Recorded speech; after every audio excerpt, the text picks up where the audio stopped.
Right? The future of the Democratic Party is women, millennials, people of color. Right? And that's already a majority of the Democratic Party. Right? So the future is, hey, we need to talk about sexism. We need to talk about racism. We need to talk about transphobia. Right?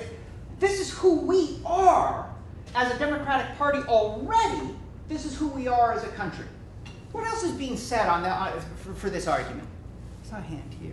Oh, I was just going to say that using the idea of economic growth as a race-neutral, gender-neutral concept, it has a way of obscuring the fact that the system was built to benefit white men at its inception, and that those are the people who are gaining the most from the system as it is. Yeah, I mean, you can play that out a little bit more, but there's a response that says, wait a minute, we don't all benefit equally from economic progress.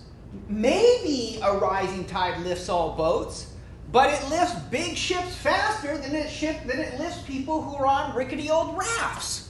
We're not all in the same place. And if you want to dig a little deeper, it'll turn out that whites and men and straight people and Christians are doing notably better economically than the rest of us. And if we're only focusing on economics, A, we're not going to benefit people equally.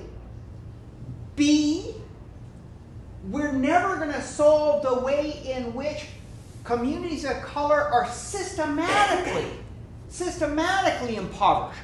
You think about inner cities, you think about rural communities, you think about Native American reservations. You can't just lift those suddenly, right? You need, and this is Ta-Nehisi Coates' argument, you need reparations. You need to deal with this. You need massive spending to try and respond to centuries of problems. And C,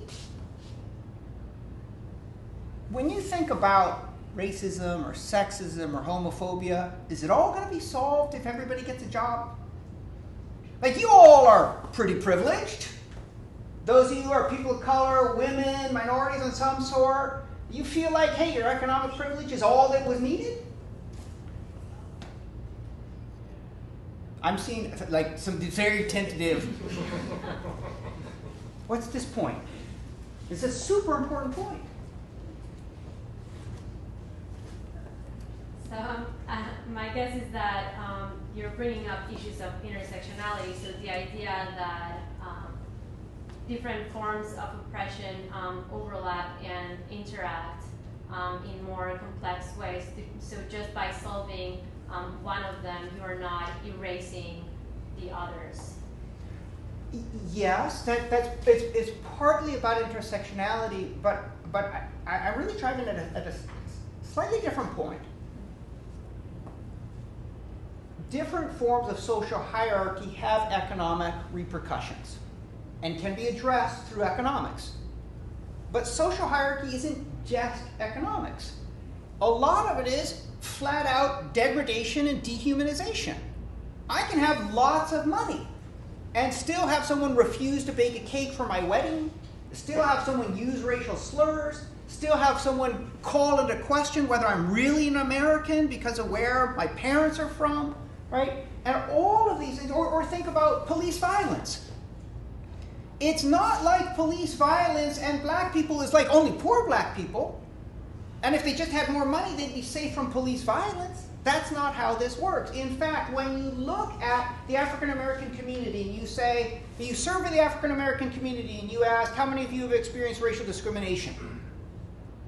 Is it much of a surprise that it's the more well-off African Americans who report higher levels of racial discrimination?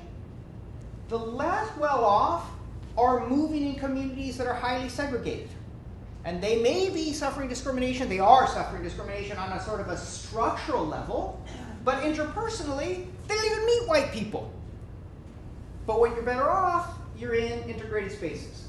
And you're encountering much more racial discrimination, right? And so, to have somebody come and say, hey, we got you, people of color, in this context of dogmas of politics and the most aggressive resurgence of white nationalism we've seen since the 1960s, we got you. We're going to try and raise wages. in a way, it's like, yeah, I'm all for it, raise wages. But in another way, it's like, that's non-responsive.